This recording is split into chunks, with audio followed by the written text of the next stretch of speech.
Alhamdulillahi Rabbil Alamin. Nahmadullah subhanahu wa ta'ala hamdan katsiran tayyiban mubarakan fih bima yuhibbu Rabbuna wa yardah.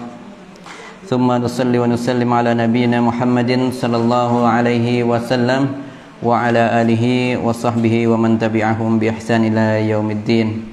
Yang pertama, marilah kita memuji Allah atas kemahasempurnaan sifat-sifatnya yang melekat pada zat yang mulia Allah subhanahu wa ta'ala, dan kita bersyukur atas limpahan nikmat yang diberikan kepada kita, di mana nikmat terbesar yang kita rasakan saat ini adalah kita berpegang pada agama yang benar, agama yang sempurna, dan kita memohon kepada Allah agar kita berada pada agama yang sempurna dan benar ini hingga Allah menjemput kita nanti pada waktunya.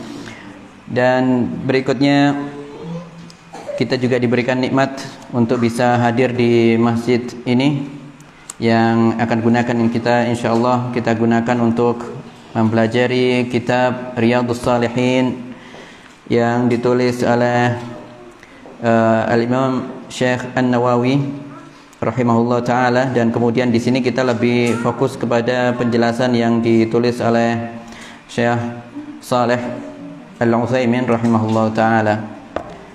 Dan sesuai dengan apa yang diinginkan oleh penulis aslinya dari matan ini, Imam Nawawi rahimahullah, beliau ketika memberikan judul ini Riyadhus Shalihin sebagai taman-taman bagi orang-orang yang saleh, dengan harapan adalah yang membacanya, yang mempelajarinya bisa mengambil manfaat sehingga ia merasa tenang dalam menjalani kehidupannya di dunia ini dan senantiasa mengingat akan tujuan dari penciptaan makhluk Allah, manusia dan jin, yang tiada lain adalah untuk menyembah Allah semata. Dan kita selalu diingatkan di dalam buku ini perkara itu. Dan dalam penulisan buku ini, ikhwati fillah, Al-Imam An-Nawawi menjanjikan di sini urutan-urutannya itu selalu menyebutkan dengan dasar-dasar Al-Quran. Jadi yang pertama seperti perkara al-ikhlas, yaitu menghadirkan ikhlas dan niat dalam setiap amalan fisik maupun perkataan. Beliau memunculkan ayat atau menukil ayat dari Al-Quran, wa ma umiru illa liya'budullaha mukhlishina lahuddin hunafa'a wa yuqimus salata wa yu'tuz zakata wa dzalika dinul qayyimah. Kemudian dilanjutkan dengan ayat yang lain, lan yanalallaha luhumuha wala dima'uha walakin yanaluhut taqwa minkum. Bahwa yang pertama artinya tadi adalah sesungguhnya tidak ada perintah untuk mereka kecuali agar mereka menyembah Allah dengan hati yang ikhlas, dengan ketundukan dalam beragama, tentunya dengan mengikuti perintah-perintahnya dan mendirikan salat dan menunaikan zakat. Itulah agama yang lurus. Adapun ayat yang kedua tadi disebutkan bahwasanya segala hal yang kita kurbankan, yang kita sembelih dari binatang-binatang kurban, itu tidak akan sampai dagingnya kepada Allah Subhanahu wa taala, tidak akan sampai. Pun demikian darah dari sesembelihan kita yang mengalir itu tidak akan sampai kepada Allah. Bukan itu yang sampai kepada Allah, tetapi yang sampai adalah ketakwaan. Dan ketakwaan itu tempatnya di mana? Di dalam hati. Waqala Nabi sallallahu alaihi wasallam at-taqwa hahuna. Itu yang dikatakan bahwa at-taqwa ada di dalam hati. Kemudian pada ayat yang lain, masih pada perkara yang pertama, qul in tukhfu ma fi sudurikum aw tubduhu ya'lamullah. Apa yang kalian sembunyikan di dalam dada-dada kalian atau apa yang kalian tampakkan, itu semuanya pasti akan diketahui Allah. Jadi segala perkara, perbuatan apa, termasuk apa yang kita pikirkan, itulah yang mungkin disebut dengan niat, yaitu apa yang terbersit di dalam pikiran kita. Itulah yang disebut dengan niat. Dan pada pertemuan yang lalu kita menyebutkan hadis yang ketiga ya dalam perkara ini, yaitu hadis yang yang kedua ya kemarin ya, terkait dengan pasukan Abraha ya. Dan hadis yang melatar belakangnya adalah di sini sebagaimana yang diriwayatkan hadis dari Ummul Mukminin Aisyah radhiyallahu anha, yaghzu jayshunil Ka'bah fa idza kanu baida'a minal ardi yukhsafu bi awwalihim wa akhirihim. Ya. Ada sebuah pasukan besar hendak menyerang Ka'bah. Fa idza kanu baida'a, dan saat itu mereka ada di tanah lapang. Disebutkan di sini baida itu tanah lapang yang luas. Di situ di antara Mekah dan Madinah. Dan pasukan sudah bersiap di situ. Dan Syekh Shalih Utsaimin, penjelas atau yang memberikan penjelasan dalam buku ini, beliau memaparkan bahwa itu adalah pasukan Abraha dari Habasyah, ya mereka adalah Nasrani. Nah, Nasrani saat itu sudah ada, bahkan kita singgung kemarin agama Yahudi bahkan lebih dulu ada di Arab. Ya, lebih dulu. Dan Nasrani juga demikian, masuk melalui pintu kota Yaman. Nah, melalui pintu kota Yaman. Kemudian pada perkembangannya Habasyah, siapa ini? Abraha ingin menyerang Ka'bah sebagaimana yang digambarkan dalam surat yang tadi dibaca, surat apa itu, Al-Fil ya. Bagaimana itu? Alam tara kaifa fa'ala rabbuka bi ashabil fil. Jadi pasukan yang begitu besar yang dipimpin oleh Abraha ini, di depannya ada deretan gajah, dan ada gajah yang terbesar di situ yang tidak ada seorang pun pernah melihat kebesarannya, bentuk tubuhnya yang besar, tidak ada yang menyerupai sebelumnya. Dan ini sudah bersiap-siap menghancurkan Ka'bah, tetapi pada tempat yang dinamakan Mughammas, ya, namanya Mughammas, di situ ada istilah Mughammas, harana al-filu. Saat itu juga gajahnya tidak mau bergerak, ya, langsung duduk, apa itu namanya, menderum. Ya, kalau unta menderum ya, menderum. Jadi posisinya sudah tidak mau, intinya tidak mau lari, tidak mau menyerang Ka'bah lagi. Bahkan kemudian berakhir dengan apa? Gajahnya berbalik arah ke arah Yaman lagi, lari kabur. Gajah-gajahnya lari tunggang langgung. Nah, berlarian kabur menuju Yaman. Dan Allah pun mengirimkan tayran ababil, burung yang jumlahnya banyak. Ababil itu bukan nama burung, tetapi ungkapan untuk menunjukkan burung itu banyak. Ya. Di sini ada faedah dari hadis yang disampaikan kedua ini, bahwa ketika Aisyah radhiyallahu anha menyebutkan bahwa orang-orang di pasar itu bagaimana yang mereka tidak ikut berperang, apakah mereka ikut ditenggelamkan oleh Allah? Iya, ditenggelamkan. Semuanya ditenggelamkan. Apa yang di pasar-pasar yang di sekitaran mereka ditenggelamkan semuanya, dibinasakan semuanya. Maka yang bisa diambil dari apa yang kita bahas pada waktu yang lalu adalah faedah bahwa hendaknya kita melihat kita berteman dengan siapa, kita saat itu tinggal di mana, hendaknya melihat. Ketika itu dianggap kita bertempat dengan orang-orang yang penuh dengan kefasikan, melakukan banyak kemaksiatan, maka hendaknya kita meninggalkan mereka, karena azab itu tidak pandang bulu. Azab itu nanti menyerang semua yang ada dalam kefasikan itu, termasuk jika ada orang-orang mukmin. Ya, di dalam hadis itu yukhsafu bi awwalihim wa akhirihim. Ya, semua yang ada di pasar itu, meskipun ada orang yang tidak berniat membantu menyerang Ka'bah saat itu semuanya kena ditenggelamkan oleh Allah, dibinasakan. Tetapi yang membedakan adalah yub'atsuna ala niyatihim. Mereka nanti dibangkitkan sesuai dengan niat-niat mereka. Naam. Wa itu belas sarair ya. Semuanya akan ditampakkan nanti sesuai dengan niatnya masing-masing. Dan ini adalah hadis yang agung. Hendaknya kita menghindari fitnah yang ada di sekitar kita. Ya. Wattaqu fitnatan la tusibannal ladzina zalamu minkum khassah. Ini adalah dalilnya agar kita menghindar dari tempat yang penuh dengan kefasikan, agar kita tidak terkena azab. Ketahuilah, takutlah engkau dengan musibah yang akan kami timpakan, tidak hanya khusus kepada orang-orang yang berbuat zalim kepada Allah saja.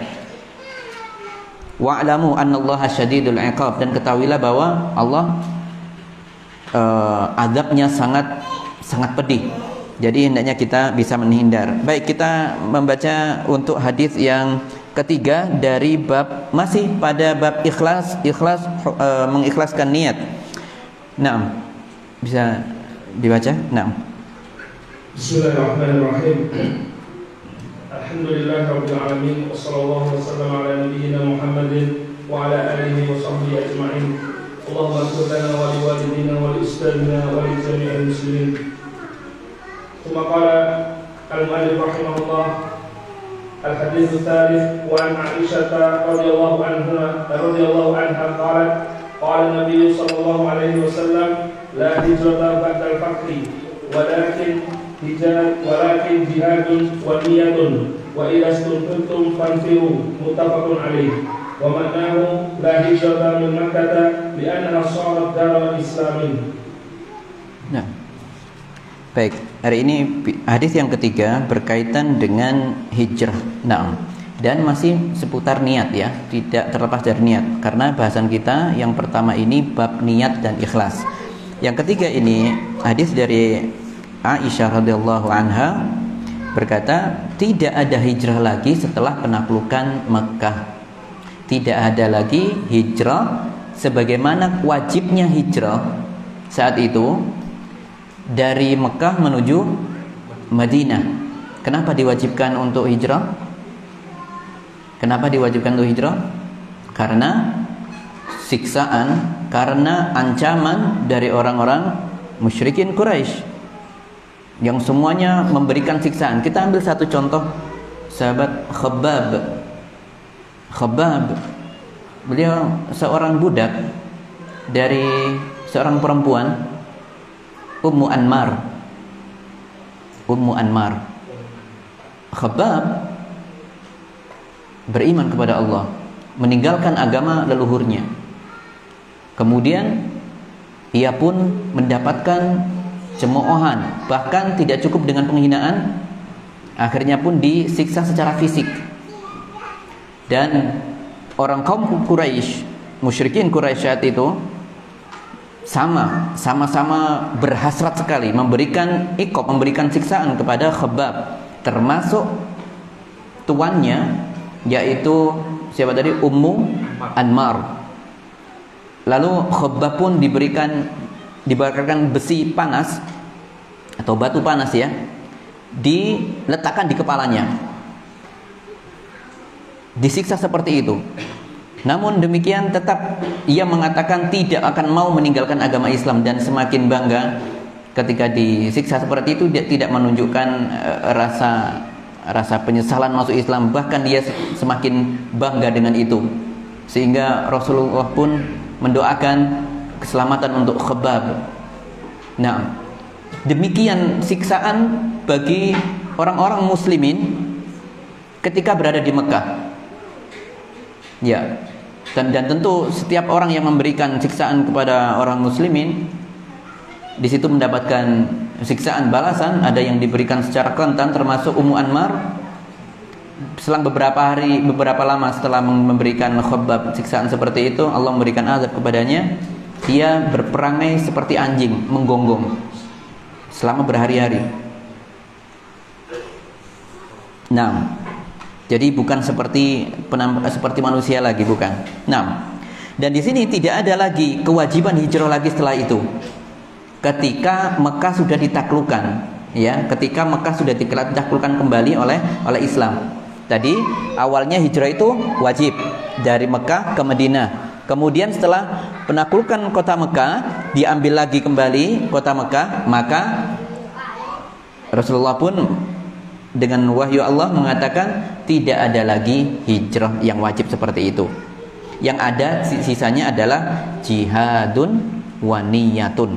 Nah, jihadun wa niyatun ini adalah perjuangan, ya, perjuangan yang diiring dengan niat. Ada yang memberikan definisi ini jihad dan niat secara terpisah, ada yang menggabungkan, yaitu tentunya jika seorang ingin berjihad maka harus diniati dengan niat yang tulus, niat ikhlas kepada Allah Subhanahu wa taala. Bukan untuk yang lainnya. Bukan niat untuk hal-hal duniawi lainnya, bukan untuk kesukuan dan yang lainnya, bukan. Wa idzastunfirtum fanfiru. Dan jika kalian diminta untuk berjihad di jalan Allah oleh pemimpin kalian, fanfiru, maka pergilah ke lapangan, berperanglah, bertempurlah. Jika yang memimpin, ada yang memerintah dari pemimpin. Nah, tetapi yang sudah dinafikan sekarang adalah hijrah tadi itu. Hijrah, bukankah kemarin kita membahas tentang hijrah dari Darul Islam, Darul Kufur ke Darul Islam? Iya, itu hijrah yang masih ada itu. Tetapi yang tidak ada lagi itu hijrah dari Mekah ke Madinah. Pembatasannya hanya di situ. Jadi bukan hijrah secara umum, bukan. Tetapi hijrah dari Mekah ke Madinah. Kenapa? Maknahu la hijrata min Makkah li'annaha sharat darul Islam. Karena Allah sudah mentakdirkan setelah kemenangan Fathu Makkah itu, Mekah menjadi negara Muslim atau negara Islam. Nah, silakan dibaca. Qala asy-syarih rahimahullah fi hadzal hadits nafa Rasulullah sallallahu alaihi wasallam al-hijrata ba'da al-fath faqala la hijrata wa hadha an-nafyu laysa ala umumi yani anna al-hijrata lam tabtul bil fath. Lam tubtul bil fath fa innahu la tanqati'ul hijratu hatta tanqati'at taubatu wa la tanqati'ut taubatu hatta takhruja asy-syamsu min maghribiha. Akhrajahu Abu Dawud. Kama jaa dzalika fil hadits an Rasulillah sallallahu alaihi wasallam. Lakin al-murad bin nafyi huna nafyul hijrati min Makkah kama qala al-mu'allif rahimahullah. لأن مكة بعد الفتح صارت بلاد إسلام ولم تعود بعد ذلك بلاد كفر ولذلك نفى النبي صلى الله عليه وسلم أن تكون هجرة بعد الفتح وكانت مكة تحت سيطرة المشركين وأخرجوا منها رسول الله صلى الله عليه وسلم فهاجر صلى الله عليه وسلم بإذن ربه إلى المدينة وبعد 8 سنوات رجع النبي صلى الله عليه وسلم إلى مكة فاتحا مظفرا منصورا صلوات الله وسلامه عليه فصارت مكة بدل كونها mana itu? Balada Fasarat Makkatu badala kauniha. Naam. Fasarat Makkatu badala kauniha baladu kufrin sarat balada imanin wa balada islamin wa lam yakun minha hijratu ba'da dzalik. Naam. Jadi pada paragraf yang pertama ini disebutkan bahwa tadi yang kita bahas, perkara hijrah ini tidak akan pernah terputus, ya, tidak akan pernah terputus kecuali hanya berlaku untuk hijrah Mekah ke Madinah saja. Adapun hijrah itu untuk yang lainnya, misalnya dari negara kufur menuju negara Islam, ya, hijrah-hijrah yang lainnya juga sebagaimana kita bahas pada 2 atau 3 pertemuan yang telah berlalu, itu masih akan tetap ada, tidak akan pernah terputus hingga pintu taubat terputus atau tertutup. Kapan itu pintu taubat tertutup? Yaitu ketika ruh sudah ada di kerongkongan, maka disitulah tertutuplah hijrah seseorang itu, tidak ada lagi hijrah. Nah, dan terputusnya taubat itu yaitu juga akhir hayat semuanya ini, akhir dari perkara semuanya ini adalah ketika hari kiamat datang. Jadi hijrah ini nanti berlaku sampai hari kiamat untuk setiap orang. Ya, jadi terutama yang tinggal di tempat-tempat yang tidak ada, kita susah mendirikan agama Islam, mendirikan ajaran agama Islam ya. Kemudian di sana kita tidak bisa menghindar dari perkara-perkara syubhat dan perkara-perkara yang diharamkan oleh Allah, maka hendaknya kita berhijrah. Nah, dan konsekuensi dari hijrah itu berat sekali. Perintah ini wajib, tentu memiliki konsekuensi yang besar, yaitu pahala yang tentu dijanjikan oleh Allah begitu besar pahalanya. Karena seperti halnya kaum muhajirin ketika memasuki kota Madinah, apakah mereka jadi orang kaya? Tidak sama sekali. Orang muhajirin yang dulunya pernah jadi orang kaya ketika di Mekah, mereka pun menjadi orang-orang yang tidak memiliki harta ketika di Madinah. Dan alhamdulillah Allah memberikan kemudahan dengan adanya muslim dari golongan Ansar yang dari golongan penolong Islam di situ, memberikan berbagai bentuk bantuan dan sebagainya. Nah, memberikan pelayanan yang baik, memberikan muamalah yang baik kepada mereka. Sedangkan orang muhajirin ketika itu tidak memiliki apa-apa. Bahkan pernah kita mendengar nanti ada ceritanya di sini bagaimana banyak orang-orang miskin mengatakan, wahai Rasulullah, orang-orang yang kaya itu mereka kok ibadahnya kuat sekali ya. Mereka ibadahnya kuat sekali, mereka bisa bersedekah dengan banyak begitu. Nah, lalu lantas bagaimana dengan kita? Kami ini tidak bisa bersedekah, kami tidak punya harta. Nah, maka kemudian ala adullukum, qala Rasulullah memberikan nasihat, ala adullukum, maukah engkau aku tunjukkan cara untuk bisa mengalahkan mereka? Yaitu berbanyaklah tasbih, berbanyaklah tahmid, berbanyaklah tahlil, bacalah itu semuanya. Termasuk apa yang dilakukan setelah sholat itu, zikir setelah sholat itu. Yang itu semuanya adalah sedekah. Setiap tasbih itu adalah sedekah.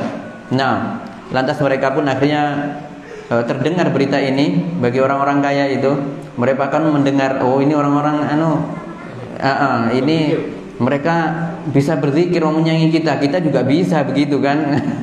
Jadi orang yang kaya pun mereka ikut berzikir. Jadi mereka bersedekah, berzikir. Wah, ini bikin putus asa yang orang-orang yang tidak punya ini kan. Mengadulah mereka kepada Rasulullah kembali. Wahai Rasulullah, mereka rupanya mendengar apa yang kau ucapkan wahai Rasulullah. Jadi akhirnya mereka menandingi kita. Mereka sudah memperbanyak zikir sekaligus bersedekah. Nah, sudah. Kemudian Rasulullah memberikan kalimat yang sangat bijaksana, dzalika fadlu rabbi. Nah, itu adalah keutamaan yang diberikan oleh Allah, itu anugerah oleh Allah. Sudah, nanti semuanya akan dihitung sesuai dengan kebiasaannya. Jadi mereka pun tidak bisa menyaingi orang-orang yang tidak punya ini, tetap tidak bisa menyaingi di bidang sedekah. Mereka pun hanya berlomba-lomba di mana? Di sisi zikirnya. Namun untuk sedekah mereka tidak bisa, karena Allah memang memberikan kelebihan kepada orang-orang yang memiliki harta. Yang kelebihan harta itu mereka bersedekah, gemar bersedekah, dan itu menjadi kebiasaannya. Sedangkan orang-orang yang tadi tidak memiliki, hanya masih terbesit di niat saja, karena dia tidak terbiasa memberikan sedekah. Bagaimana sedekah untuk kehidupannya sendiri tidak mencukupi, seperti itu. Nah, dan dari cerita itu juga kita nanti bisa mengambil bahwa untuk kita semuanya, ikhwati fillah, hendaknya kita mempersiapkan diri kita dengan melakukan kebiasaan-kebiasaan yang baik. Ya, kebiasaan-kebiasaan yang baik. Yang artinya ketika saat ini kita diberikan kelapangan, kesehatan, usia juga masih muda, masih belum tua senja, ya, masih diberikan harta sedikit banyaknya tetap kita ada sisa, maka kita gunakan semuanya untuk agar kita berada di jalan Allah. Kesehatan yang kita diberikan kita gunakan untuk sholat malam, untuk memperbanyak mentadabburi Al-Quran, menghafalnya dan membacanya dan sebagainya. Dan nanti inilah yang akan menjadi penilaian ketika nanti kita sudah di masa tua renta, yang semuanya kita akan mengalami hal itu, lemah semuanya. Ketika orang sudah tua renta, sifatnya itu tidak lain kecuali lemah. Mau ngaji yo ngantuk. Iya toh? Sholat itu loh belum tentu serius. Sholat itu banyak teklak-tekluknya sudah. Nah, apalagi kalau sholat malam, sudah tidak bisa lagi berdiri jangka lama, itu sudah tidak bisa. Mereka sudah mulai meninggalkan berdiri lama. Ya, itu kalau dulunya terbiasa dengan berdiri lama, waktu mudanya. Kalau tidak kan eman. Maka kita biasakan. Nanti yang jadi penilaian itu di situ. Dan ketidakmampuan kita untuk melakukan ibadah, sedangkan itu menjadi kebiasaan kita sebelumnya, itu berarti kita mendapatkan pahala sebagaimana kita waktu lapang itu. Nah, maka disinilah poinnya, akhwati fillah dan ikhwan sekalian, bahwa hendaknya kita memperbanyak amalan-amalan yang saat ini kita diberikan kelapangan.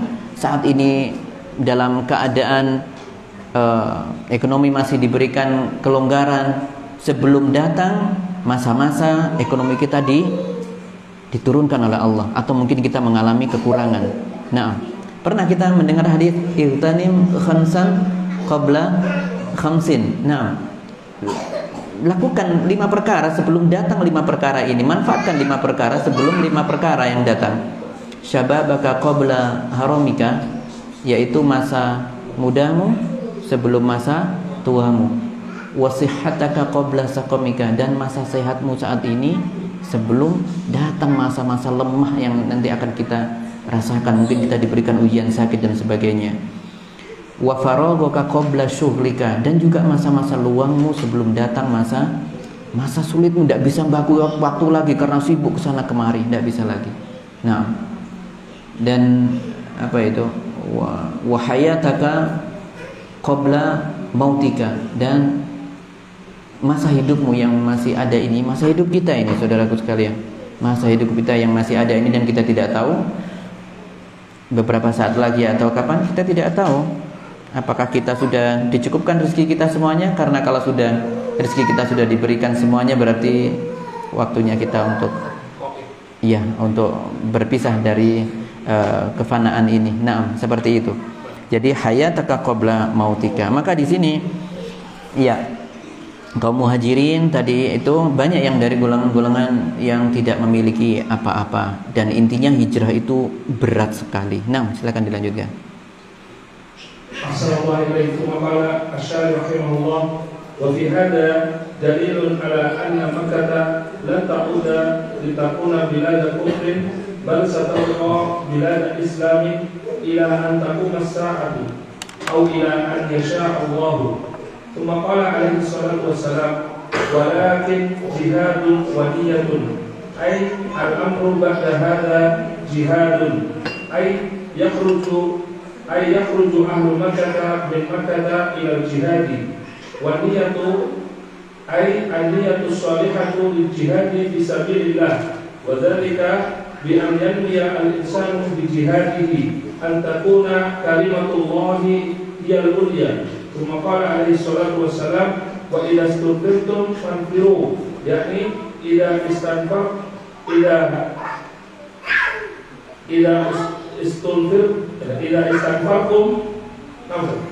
Yang mana itu? Idza istanfartum fanfiru, yakni idza istanfarakum. Yani idza istanfartum idza istanfaro. Nah, yani idza istanfarakum waliyu amrikum lil jihadi fi sabilillahi fanfiru wujuban, wa hina idzin yakunu al-jihadu fardu ainin. Idza istanfara an-nasu lil jihadi wajaba 'alaihim an yanfiru wa alla yatakhallafa ahadun illa illa man azarahu Allah. Liqaulillahi ta'ala, ya ayyuhalladzina amanu ma lakum idza qila lakum unfiru fi sabilillahi istaqaltum ila al-ard araditum bil hayatid dunya min al-akhirah wa ma mata'ul hayatid dunya fil akhirati illa qalil. illa tanfiru yu'adzibkum 'adzaban aliman wa yastabdil qauman ghayrakum wa la tadurruhu syai'a. Wa hadha ahadul mawadi'i allati yakunu fiha al-jihadu fardhu 'ainin. Nah, penulis di sini menyebutkan bahwa ini adalah sebuah dalil bahwa nanti Mekah itu, ya bukan nanti, Mekah itu tidak akan pernah lagi menjadi negeri kafir seperti sebelumnya. Ketika negeri Mekah pernah didiami oleh orang-orang musyrikin, sebagaimana kita bahas di pertemuan yang lalu. Siapa kemarin tokohnya yang membawa berhala itu? Amr bin Luhai, yang membawa berhala-berhala, termasuk berhala-berhala Wad, Suwad, siapa itu? Waddan wala Suwa'a wala Yaguth wa Ya'uq wa Nasra. Ada 5 berhala itu diambil dari Jeddah, datangkan dibawa ke Mekah, ditaruh di sekitar Ka'bah, termasuk 300 sekian berhala-berhala yang lainnya memenuhi tempat Ka'bah semuanya.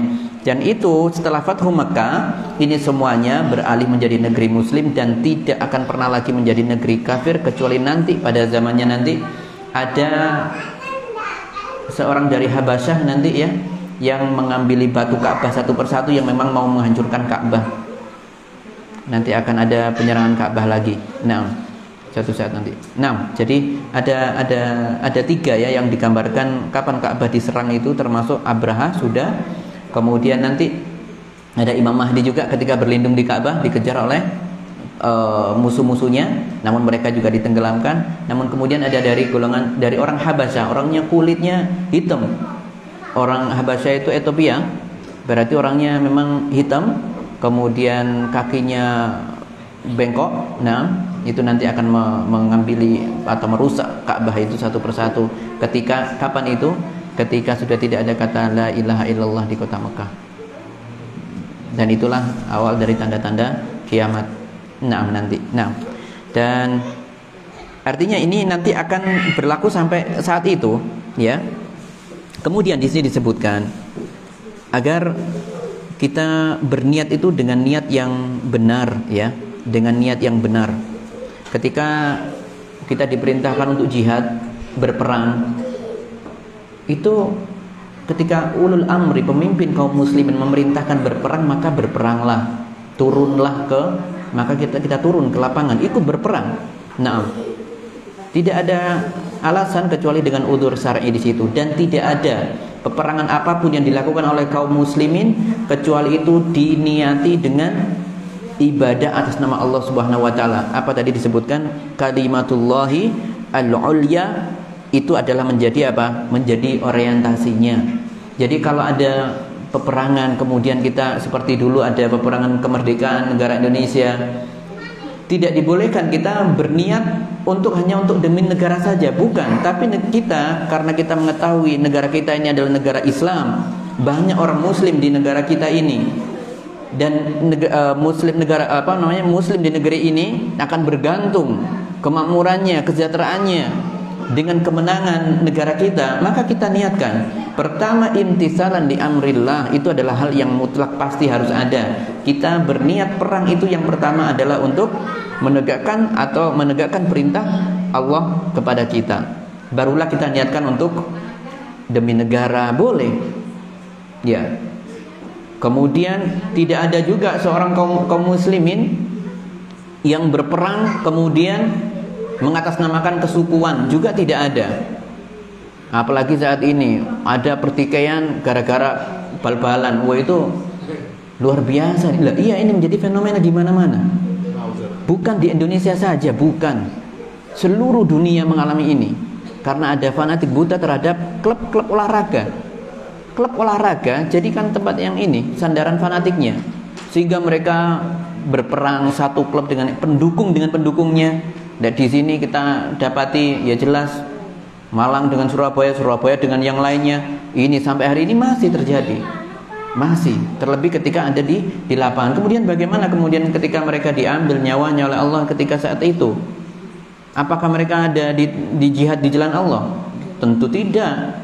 Ya, bahkan ketika hati itu mengalami bolak-balik selalu mengalami bolak-balik, tidak pernah stabil namanya hati ini. Orang yang berperang pun kadang ada di antara orang yang berperang di kalangan muslimin itu berubah niatnya ketika di akhir-akhir hayatnya. Ia kemudian ingin menunjukkan ketika sudah terluka parah atau apa, saya ingin menunjukkan saya ini kuat, saya akan memperjuangkan suku saya. Loh, Allahnya sudah hilang tujuannya. Padahal awalnya niat di jalan Allah, tetapi ketika di dalam perjalanan menjalankan perintah Allah itu setan selalu datang. Terlebih lagi ketika ajal atau dalam keadaan-keadaan kritis. Nah, maka kita senantiasa memohon kepada Allah agar diberikan kekuatan dalam berpegang teguh dengan agama kita ini. Dan ketika kita dalam menghadapi peperangan tidak dibolehkan untuk mundur, pantang mundur, tidak boleh. Harus pantang mundur, tidak boleh. Ketika sudah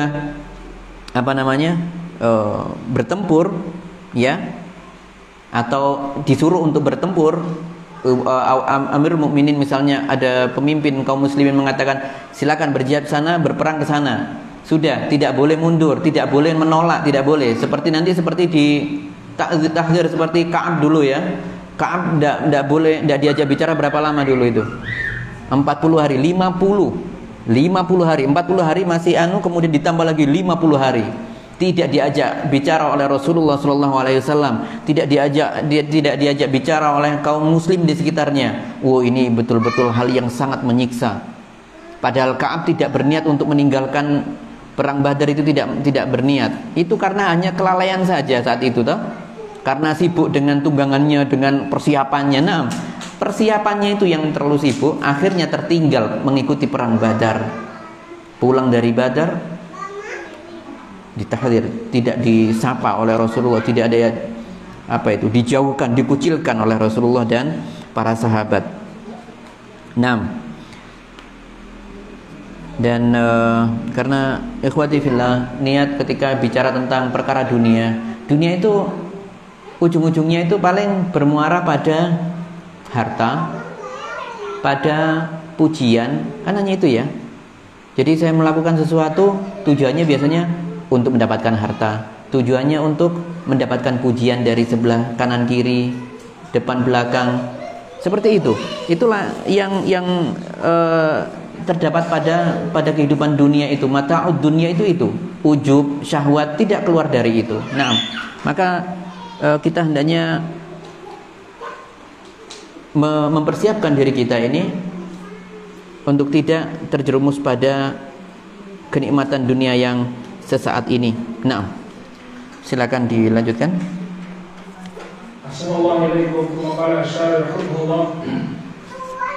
Al-mawdi' ats-tsani idza hasara baldatan al-'adubu ay ja'a al-'adubu hatta wasala ila al-baladi wa hasara al-balada sara al-jihadu fardhu 'ainin wa wajaba 'ala kulli ahadin an yuqatila hatta 'ala an-nisa'i wasyuyukhi al-qadirina fi hadhihi al-hal li'anna hadha qitalun jiwa'un wa farqu baina li'anna hadha qitalun difa'in li'anna hadha qitalu difa'in, betul. Naam. Wa farqu baina qitalud difa'i qitali. Naam. Wa farqu baina qitalid difa'i wa qitalid talabi fa yajibu fi hadhihi al-hali an yanfira an-nasu kulluhum lid-difa'i an baladihim. Naam, yang pertama ini adalah ketika kondisi negara kita berada dalam dijepit atau dikepung. Nah, dikepung oleh musuh, misalnya oleh negeri lain. Nah, maka jihad itu hukumnya menjadi fardu ain. Kembali lagi, kaum muslimin tidak pernah berniat untuk perang menjaga negara saja sebelum meniatkan untuk ikhlas di jalan Allah, untuk menjalankan perintah Allah. Jadi itulah yang membedakan tujuan atau niat orang muslim dengan orang kafir. Orang muslim pasti meskipun berjuang untuk negeri itu bagus, tapi tidak ada kemudian dijadikan dalil hubbul waton minal iman, itu tidak ada. Nah, tidak ada. Nah, itu aneh-aneh saja, itu tidak ada, itu palsu, itu tidak ada.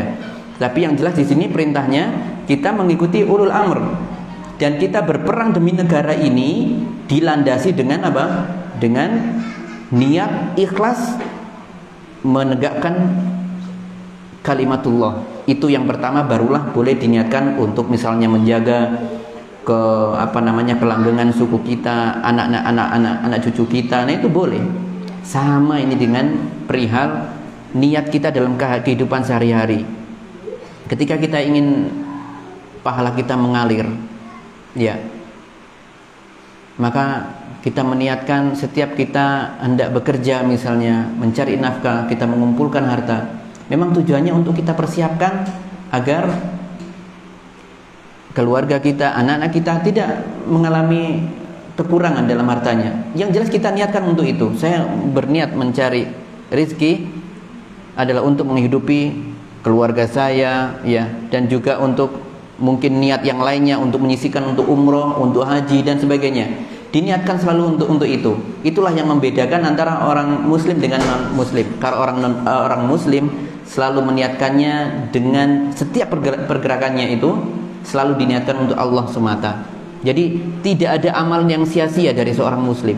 Datang kita ke sini, kita mengharap keikhlasan untuk menuntut ilmu. Sebagaimana Syekh Shalih Al-Utsaimin dalam memberikan nasihat terkait dalam menuntut ilmu, untuk membiasakan kita agar kita ikhlas dalam menuntut ilmu, maka kita niatkan yang pertama adalah untuk mengangkat ketidaktahuan dari diri kita. Kemudian yang kedua adalah untuk mengangkat ketidaktahuan dari orang lain di sekitar kita. Yang ketiga adalah untuk menjaga kelanggengan ilmu itu. Dan yang keempat adalah untuk mengamalkan ilmu itu. Maka setiap kaum muslimin selalu tidak ada kata sia-sia dalam pekerjaannya, karena semuanya sudah diniatkan untuk Allah Subhanahu wa taala, dan ini adalah makna ikhlas yang sebenarnya. Naam. Baik. Dilanjutkan. Al-mawdi'u tsani idza hadara as-saffu wal taqa as-saffani safful kufari wa safful muslimina sara al-jihadu hina idin fardhu 'ainin wa la yajuzu li ahadin an yansarifa kama qala Allah ta'ala ya ayyuhalladzina amanu idza laqitumul ladzina kafaru zahfan fala tuwalluhumul adbar wa man yuwallihim yawma idzin duburahu illa mutaharrifan liqitalin aw mutahayyizan ila fi'atin faqad ba'a bi ghadabin min Allah wa ma'wahu jahannam wa bi'sal masir. Al-ayah. Wa qad ja'ala an-nabiy sallallahu alaihi wasallam at-tawalliya yawm az-zahfi min asab'il mubiqat. Nah, untuk yang ketiga, hal yang ketiga di sini adalah ketika dua pasukan sudah bertemu, ya, kita dengan musuh, maka tidak diperbolehkan kita mundur sedikit pun, tidak boleh, kecuali harus bertempur. Kalau sudah berhadapan-hadapan langsung bertempur. Dan kalau ada yang mundur, maka Allah akan mendatangkan murkanya, sebagaimana firman Allah Ta'ala yang telah disebutkan, bahwa di situ disebutkan wa man yuwallihim yauma idzin duburahu illa mutaharrifan. Jika suatu saat ketika sudah bertemu dua pasukan itu ia mundur, kecuali mundurnya itu dalam rangka menyusun strategi baru, itu beda. Itu disebutkan mutaharrifan liqital, maksudnya untuk menyusun, dia berbalik mundur atau bengkok, menyeleweng untuk apa? Untuk menyusun strategi baru, itu tidak apa-apa. Tapi kalau mundur menyerah, nah itu yang tidak terpuji sama sekali. Ya. Maka jika ada yang melakukan itu, bersikap seperti pengecut seperti itu, faqad ba'a bi ghadabin min Allah, maka ia akan mendapatkan apa? Murka dari Allah Subhanahu wa taala, dan tempatnya adalah neraka jahanam. Wal iyadu billah. Inilah kaidah dalam peperangan di dalam sini. Artinya kalau ada pertempuran seperti itu, hukumnya wajib. Kalau sudah bertempur seperti sudah bertatap, ya, tatap-tatapan begini, tidak boleh mundur kecuali ada menyusun strategi dalam waktu cepat. Itu berbeda cerita. Silakan dilanjutkan.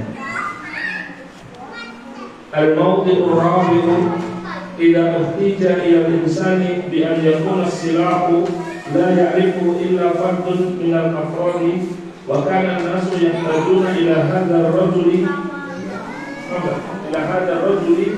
لاستعمال هذا السلاح الجديد مثلا فإنه يتعين عليه أن يجاهد وإن لم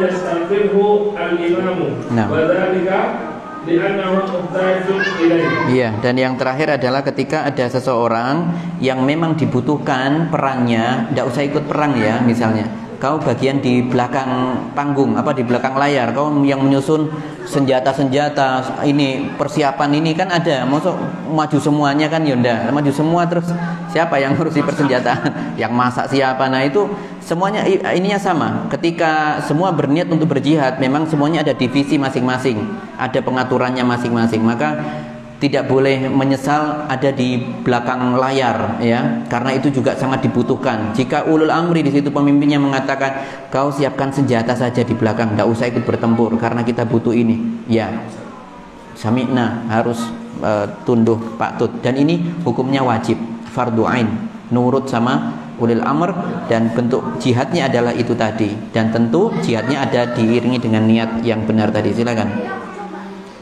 Assalamualaikum warahmatullahi wabarakatuh. Asyari rahimahullah Fafi hadhihi al-mawaqid al-arba'ati yakunu jihadu fardu ainin wa ma siwa dhalika fa innahu yakunu fardu kifayatin. Nah, perkara 4 ini semuanya tadi hukumnya fardu ain ya. Semua perkara tadi yang disebutkan itu fardu ain, berkenaan dengan musuh, dengan berkenaan dengan jihad. Nah, jadi intinya kalau berperang semuanya harus niatnya adalah niat tulus untuk Allah. Nah, dan ini ada faedah di sini. Hendaknya kita ada persiapan dini. Kita sekarang ini dilalaikan. Ikhwati fillah, kita saat ini dilalaikan oleh media-media, oleh dunia saat ini, oleh informasi-informasi saat ini. Nah, bagaimana kita menilai seperti itu? Bahwa kapan kita melakukan persiapan fisik kita? Banyak orang yang atau anak-anak yang bersibuk dengan gadgetnya, tidak ada hubungannya dengan kesehatan fisik, tidak ada dengan keterampilan memanah, tidak ada dengan keterampilan bela diri. Terus mana kalau kapan ketika ulul amri kemudian pemimpin mengatakan kita harus berperang, terus gimana? Mau berjoget-joget? Waliyadzubillah. Ada kita temukan saat ini anak-anak itu melihat apa yang dilihatnya itu sebagai panutannya. Anak kecil saat ini yang ditiru adalah jogetan-jogetan itu, termasuk dalam berparas, dalam berdandan. Apalagi ada Korea saat ini, ya, apa itu grup-grup musik saat ini yang kita lihat laki-lakinya cantik-cantik, subhanallah. Duh iya. Dan mereka meniru itu dengan gaya-gayanya itu ditiru loh ya sama anak-anak. Harus kita berikan ini anak-anak itu Nah terus masuk mau berperang, mau berjoget seperti ala Korea begitu dah? Kan ya tidak bisa. Itu hal yang mustahil. Nah, persiapan untuk berjihad itu harus ada untuk setiap kaum muslimin. Ini yang tidak diperhatikan. Nah, maka alangkah baiknya jika setiap dari kita memperhatikan kebutuhan fisik, kebutuhan untuk menguatkan fisiknya agar tidak lentur. Laki-laki masa tidak bisa punya skill yang untuk bertahan hidup, atau yang intinya adalah jauhkan dari perkara-perkara yang melalaikannya. Ya, saat ini ujiannya sangat besar sekali, sangat besar, dan banyak orang yang terlalaikan dengan ini. Nah, silakan. Ini azan kah? Nah, cepat. Oh, belum ya? Swasta ya? Nah, swasta itu. Assalamualaikum warahmatullahi wabarakatuh. ويجب على المسلمين أن يكون منهم جهاد في العام مرة واحدة. يجاهد أعداء الله لتكون كلمة الله هي العليا، لا لأجل أن يدافعوا عن الوطن لأنه وطن، لأن الدفاع عن الوطن من حيث هو وطن يكون من المؤمن والكافر. حتى الكفار يدافعون عن أوطانهم، لكن المسلم يدافع عن دين الله. Nah, cukup dulu. Jadi inilah yang membedakan antara muslim dan kafir. bahwa orang muslim itu berjuang adalah demi menegakkan agama Allah, ya, demi menegakkan kalimat Allah. Nah, adzan dulu. Nah.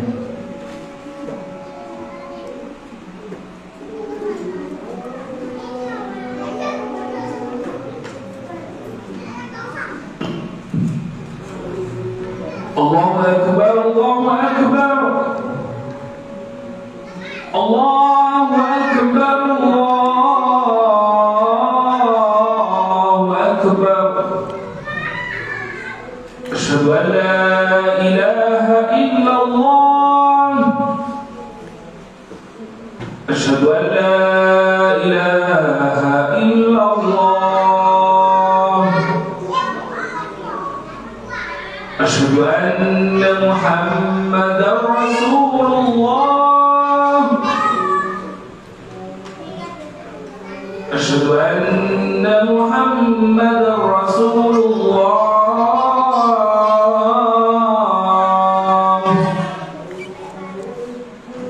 Hayya 'alas shalah, hayya 'alas shalah.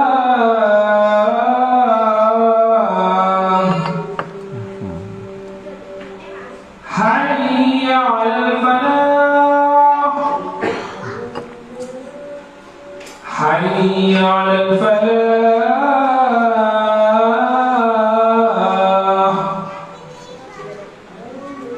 الله أكبر، الله أكبر، لا إله إلا الله.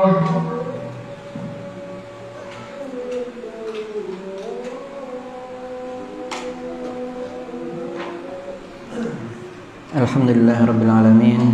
Nusalli wa nusallim ala nabiyyina al-karim Muhammadin sallallahu alaihi wasallam wa ala alihi wa sahbihi ajma'in. Amma ba'd. Ikhwati fillah, bahwa inilah tadi yang membedakan antara perjuangan kaum muslimin yang selalu dilandasi dengan apa? Dengan niat untuk memuliakan agama Allah atau untuk meninggikan kalimatullah. Nah, kita lanjutkan membacanya dulu. Nah, silakan. ثم قال الشارع رحمه الله: فيدافع عن وطنه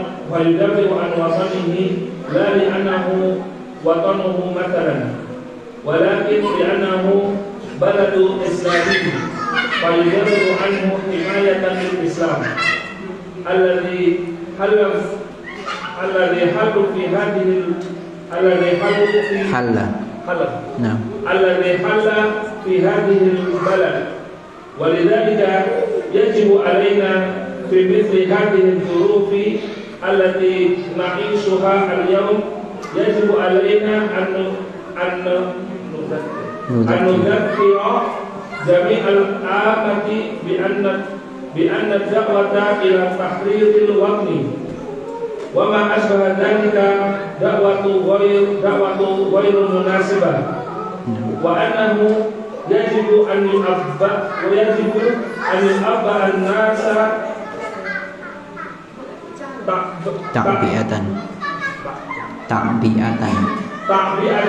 دينية، ويقال إننا ندافع عن ديننا قبل كل شيء، لأن بلدنا بلد دين وإسلام يحتاج إلى حماية ودفاع، فلا بد أن ندافع عنه بهذه النية.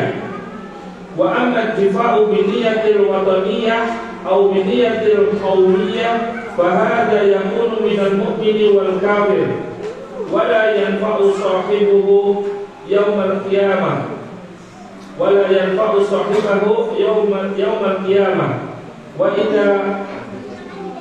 وإذا قتل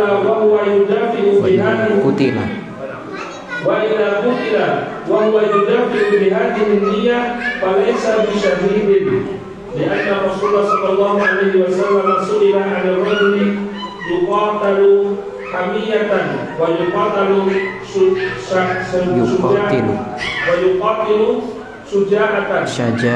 شجاعة ويقاتل ليرى مكانه، أي ذلك في سبيل الله. ayu dzalika fi sabilillah.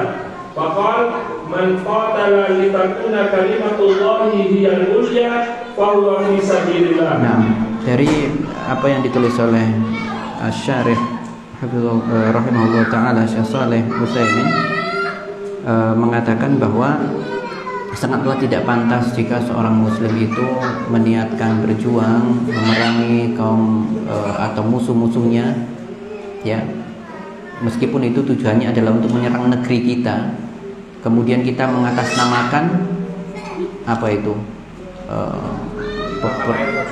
cinta tanah air. Nah, atas nama cinta tanah air itu boleh, tetapi didatangkan setelah niat kita untuk apa?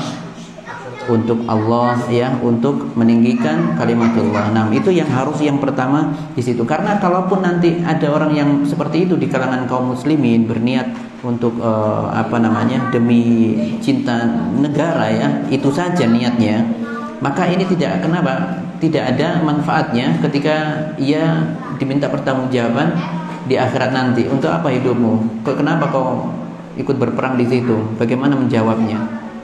Aku berperang untuk negaraku. Tidak ada alasan seperti itu. Mana yang lebih penting antara negara dengan perintah yang aku turunkan kepadamu? Seperti itu. Termasuk di sini wa idza qutila, kemudian dia atas nama qaumiyah, niyah qaumiyah, yaitu dengan niat kesukuan, ya. Hanya demi kesukuan. Kemudian perkara-perkara intinya yang duniawi niatnya, ya, dan tidak dilandasi dengan niat yang pertama untuk meninggikan kalimat Allah, ya, untuk meninggikan agama Islam, dan ia meninggal, maka ia tidak dikatakan syahid meskipun membela negaranya, meskipun membela sukunya, tidak dikatakan syahid kecuali ia meniatkan untuk niat yang pertama tadi, ikhlas untuk Allah terlebih dahulu. Lianna Rasul, di sini Rasulullah pernah ditanya mengenai seseorang yang berperang dengan gigih, namun untuk tujuan apa? Untuk tujuan kesukuan. Untuk apa? Yuqatilu syaja'atan, untuk menunjukkan kekuatannya, unjuk kekuatan. Ini loh saya, ini kuat. Kemudian yuqatilu liyura makana, ia juga berperang agar diketahui kedudukannya nanti ketika meninggal misalnya, agar dikenang. Nah itu loh, agar dicap sebagai pahlawan. Nah itu. Nah, ini niat-niat seperti ini kemudian ditanyakan, ayyudzalika fisabilillah, apakah itu masuk dalam kategori jihad di jalan Allah atau mati syahid wahai Rasulullah? Rasulullah begitu baik, sangat baik, dengan penuh hikmah jawabannya. Dengan definisi syahid itu seperti apa yang ada di situ. Man qatala litakuna kalimatullahi al-ulya fa huwa fisabilillah. Jadi orang syahid itu adalah ketika niatnya adalah apa? Nah, untuk meninggikan kalimat Allah agar menjadi tujuan utamanya, orientasi pertamanya itu. Nah, adapun jika tidak ada niat ini di pertama, ia tidak masuk kategori ini. Nah, tidak kategori syahid, meskipun di label syahid. Yang melabel syahid ini bukan kita tidak ada yang tahu. Sebagaimana dalil pertama yang ditunjukkan tadi itu, Qul in tukhfu ma fi sudurikum aw tubduhu ya'lamullah, kan seperti itu. Jadi yang mengetahui ini apa yang di dalam hati, termasuk apa yang kau lakukan hingga kau meninggal nanti, itu hanya Allah Subhanahu wa taala.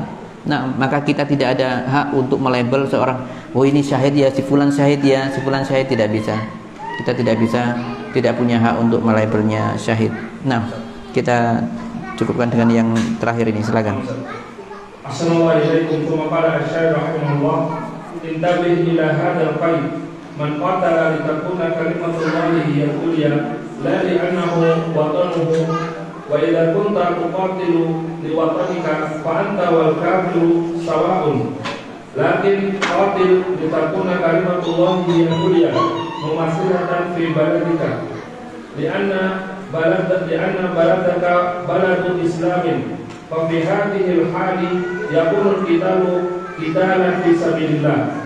Wa sabata anhu sallallahu alaihi wasallam annahu qala la yuqlamu fi sabilillah wallahu a'lamu biman yuqlamu fi sabilihi ay yujrahu illa ja'a yawmal qiyamati wa jurhuhu yas'abu damar launu dam wal rihu rihul misk.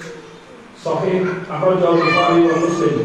Fanzur kaifa istarata an-nabiy sallallahu alaihi wasallam bi syahadati an yamuta insanu yuqatilu fi sabilillah wal qitalu fi sabilillah an yuqatila litakuna kalimatullahi hiya al-ulya.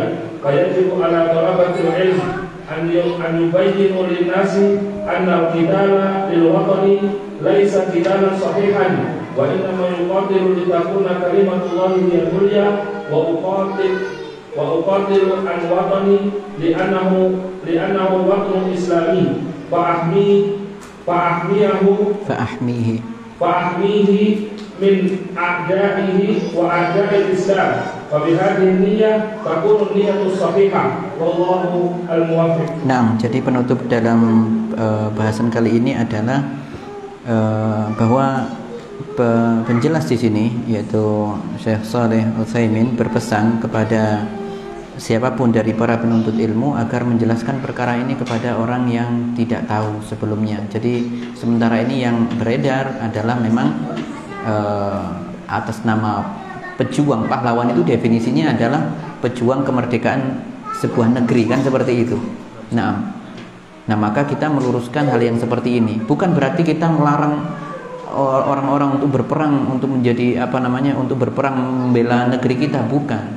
Tetapi dasarnya itu yang kita sampaikan, bahwa kita boleh berjuang untuk negeri, tetapi niatkan bahwa yang pertama itu untuk Allah, dan memang kita ingin membuat melestarikan negeri Islam di tempat kita ini. Nah, jadi memang niatnya itu. Beda niat, beda hasil. Nah, sama-sama terbunuh, tapi beda tempat, nanti tempat kembalinya berbeda. Nah, itu akibat dari niat. Baik, maka kita bisa simpulkan di sini untuk hadis tadi. Saya ulangi baca hadisnya ya, kemudian kita ambil faedah di situ. An Aisyah radhiyallahu anha qalat, dari Aisyah radhiyallahu anha qalat, berkata, Nabi sallallahu alaihi wasallam bersabda, la hijrata ba'dal fathi, tidak ada lagi hijrah setelah penaklukan kota Mekah, walakinna jihadun wa niyyah, adapun yang tersisa adalah jihad dan niat saja. Wa idastunfirtum fanfiru, dan jika kalian diminta untuk berjihad di jalan Allah, berperang, maka lakukanlah. Nah, maka ini ada di kandungan yang hadis ini. Pertama apa yang bisa kita ambil? Bahwa hijrah tadi apa? Hijrah dari mana tadi? Mekah ke Madinah, itu asalnya tadi hukumnya wajib atau tidak? Asalnya wajib. Kemudian dihapuskan. Nah, dihapuskan. Itu faedah yang pertama. Yang kedua, di situ kalimat yang terakhir, la hijrata min Makkah li annaha sarat darul Islam. Nah, maka di sini adalah termasuk la hijrata ba'dal fathi, ini sebuah busyra, sebuah kabar gembira bagi kaum muslimin.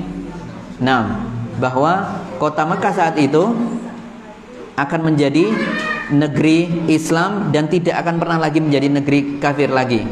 Nah, yang kedua itu. Adapun hijrah yang masih berlaku, hijrah apa?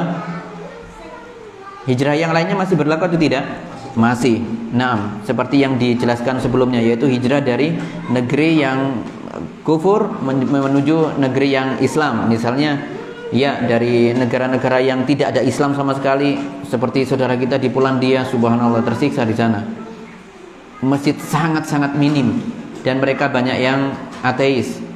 Ya, ada beberapa orang Indonesia yang tinggal sana, ada. Orang Islam sangat-sangat minoritas. Bagaimana mau menjalankan ibadahnya? Ya, di sana tentu akan menjadi masalah. Maka gini, hendaknya kalau mengalami masalah itu harus hijrah, tapi tentu memiliki konsekuensi, dan itulah janji Allah. Nah, ya, berkaitan dengan perintah hijrah tentu ada pahala yang menyertainya. Pahala orang hijrah berarti sama dengan apa tadi? Jihadun wa niyatun. Nah, jadi hijrahnya itu sama seperti ini, ya. Niatnya sama dengan hijrah, seperti hijrahnya dari Mekah ke Madinah, karena begitu beratnya memang hijrah itu. Kemudian tadi disebutkan bahwa ada hal yang wajib diikuti, yaitu siapa? Pemimpin kaum muslimin. Kalau sudah berikan ketok palu, berangkat sudah. Tidak ada kata tidak siap, tidak ada kata minta uzur. Berangkat. Naam. Makanya dari situ muncullah faedah berikutnya, kita harus sudah memberikan persiapan untuk itu. Persiapan fisik, persiapan bukan hanya fisik, dari pengetahuan juga demikian, ya. Jadi tidak dicukupkan dengan fisik saja, tetapi dari informasi-informasi, bagaimana mengatasi permasalahan-permasalahan teknologi. Saat ini peperangannya bukan peperangan fisik saja, peperangan cyber, teknologi. Itu peperangan di dunia maya saat ini sangat heboh, ya. Tidak perlu menggunakan bom nuklir untuk menghancurkan negara. Satu sistem cyber sudah bisa menghancurkan tatanan negara. Nah, jadi hanya memodelkan komputer saja, atau dengan timnya, apa itu kalau sekarang itu namanya cyber apa itu? Cyber troops atau pasukan cyber, seperti itu. Mereka mainnya di balik layar seperti itu. Apa di bawa laptop. Tapi bukan main game, bukan ya. Mereka bukan main poker di situ, bukan ya. Atau main dingdong bal-balan itu bukan. Dan yang terakhir adalah kembali ke awal, semua perbuatan didasari dengan niat. Jadi banyak sekali faedahnya. Kafan Nabi Hadza. Ada yang mau menyampaikan sesuatu? Kok cepat sekali? Saya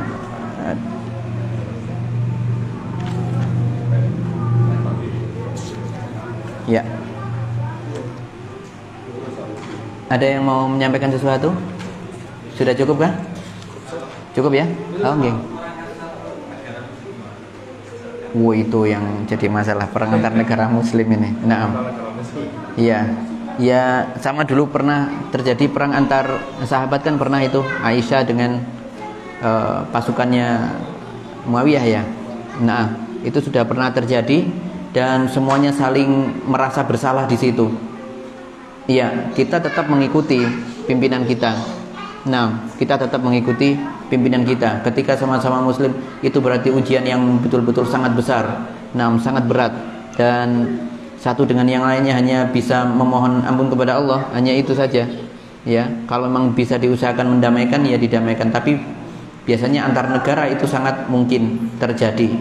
Terutama saat ini terjadi, misalnya di Yaman saat ini, tentu kita perlu menggali informasinya terlebih dahulu. Seperti di Yaman, banyak orang kaum Syiah Rafidhah dari Houthi ya, dari Syiah Houthi yang menyerang kaum muslimin Ahlus Sunnah di sana. Dihancurkan, setiap saat mengirimkan rudal balistik, setiap saat bahkan mereka merekrut anak-anaknya untuk ikut berperang. Anak-anak kecil sudah diberikan senjata. Itu kaum Syiah dari Houthi. Maka itu bukanlah, kita tidak melabel negeri Islam, bukan. Itu adalah oknum-oknumnya. Namun ketika kita bicara tentang negeri dengan negeri, dulu pernah ya, Kuwait dengan zaman kita, saya SD dulu ya, bukan kita, saya SD. Apa itu? Kuwait sama Irak. Kalau Iran saya tidak Irannya. Kalau yang dulu Kuwait sama Irak ini loh ya, sama-sama Ahlus Sunnah ini. Kuwait sama Irak. Nah, ini sangat mendebarkan sekali ini, bagaimana itu. Semua saling punya misi sendiri-sendiri, punya tujuan sendiri-sendiri. Maka semuanya tetap mengikuti pimpinannya dengan sambil memohon ampun kepada Allah.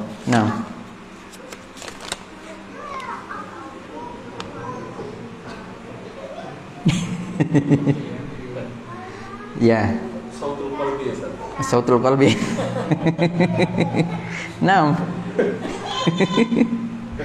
Jadi ada slogan ya, gampangnya kita menyebut slogan NKRI harga mati.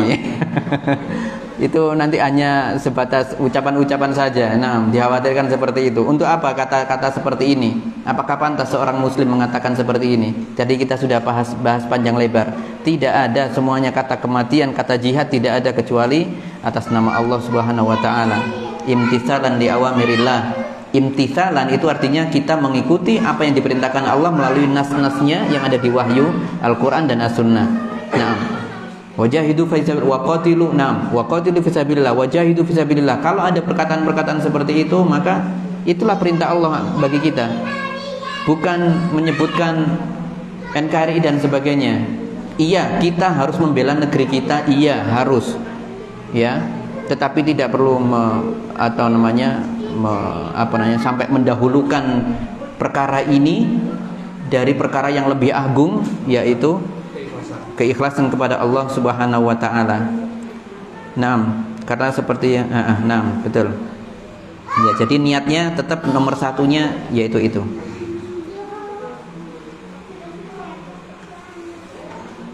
Oh ya, di luar pembahasan, apakah membaca Al-Quran membaca Al-Quran apakah harus diawali dengan ta'awudz dan Al-Fatihah karena kebiasaan orang-orang seperti itu? Ya, bukan kebiasaan orang-orang. Idza qara'tal Qur'an fasta'idz billah, itu perintah ya. Jadi kita membaca ta'awudz ketika membaca ayat-ayat atau firman Allah itu adalah bentuk imtitsalan di amrillah. Mana perintah Allah itu? Wa idza qara'tal Qur'ana fasta'idz billah. Jika engkau membaca Al-Qur'an maka apa itu? Memohonlah atau berlindunglah kepada Allah. Dan redaksinya isti'adzah adalah a'udzubillahi minasyaitonir rajim atau a'udzubillahi samii'il alim minasyaitonir rajim, atau yang lengkap lagi a'udzubillahi samii'il alim minasyaitonir rajim min nafsihi wa nafthihi wa hamzihi. Allah taala alam. Dan bismillah juga disunahkan untuk membaca di kalau Al-Fatihah diawali dengan tahud dan ada Al-Fatihahnya. Tidak ada kalau Al-Fatihah, tidak ada. Nah, ini tidak ada. Sudah kita cukupkan membaca Al-Quran dengan ta'awudz, dengan isti'adzah. Ya, mengikuti perintah tadi dengan isti'adzah, yaitu a'udzubillahi samil alim minasyaitonir rajim, langsung ayatnya itu sudah tidak apa-apa. Nah, adapun mengawali dengan Al-Fatihah terlebih dahulu itu tidak kita dapatkan contohnya dari para pendahulu kita, dari golongan-golongan terbaik salafus saleh, tidak ada yang melakukan seperti ini. Dan Al-Fatihah adalah surat yang agung memang, tetapi kita tidak bisa membiasakan hal seperti ini tanpa ada tuntunan dari pembawa syariat, ya, yaitu Nabi kita Muhammad SAW. Dan tentu pembawa syariat ini mengikuti dari pembuat dan pemilik syariat, yaitu Allah Subhanahu wa taala. Nah, jadi seperti itu ya. Kita menghindari hal-hal seperti ini, termasuk bertawasul tidak diperlukan. Nah, dalam hal ini termasuk dalam berdoa tidak ada tawasul kecuali dengan Asmaul Husna. Nah, adapun bertawasul kepada manusia maka itu tidak pernah diajarkan dan bahkan cenderung membawa kepada sikap yang berlebihan terhadap pengagungan seorang manusia. Nah, dan kita harus menghindari itu agar tidak terjerumus pada apa yang dimurkai oleh Allah. Dan semua ini jika kita merasa apa yang kita lakukan ini baik, maka itu adalah bentuk syahwat kita. Nah, jadi Syekh Shalih Fauzan insyaallah pernah menyebutkan semua perkara yang menyebabkan kekufuran, kesyirikan, termasuk hal-hal yang baru dalam agama, permasalahannya hanya pada dua perkara. Pasti muaranya pada syubhat dan syahwat. Dari situlah nanti bercabang-cabang muncul permasalahan-permasalahan yang berat yang tidak diridhai oleh Allah Subhanahu wa taala. Maka kita berlindung kepada Allah agar dijauhkan dari sikap seperti ini. Nah, ada yang lain? Sudah cukup? Nah, kita cukupkan dulu insyaallah. Saya mohon maaf atas kekurangannya dan saya mohon ampun kepada Allah jika ada kesalahan dalam tindak tutur saya, dan juga saya mohon maaf kepada saudara-saudaraku sekalian yang ada di masjid ini semuanya. Nah, kita tutup pertemuan ini tentunya dengan memohon ampun kepada Allah dengan membaca kafaratul majlis. Subhanakallahumma bihamdika asyhadu an la ilaha illa anta astaghfiruka wa atubu ilaik. Assalamualaikum warahmatullahi wabarakatuh.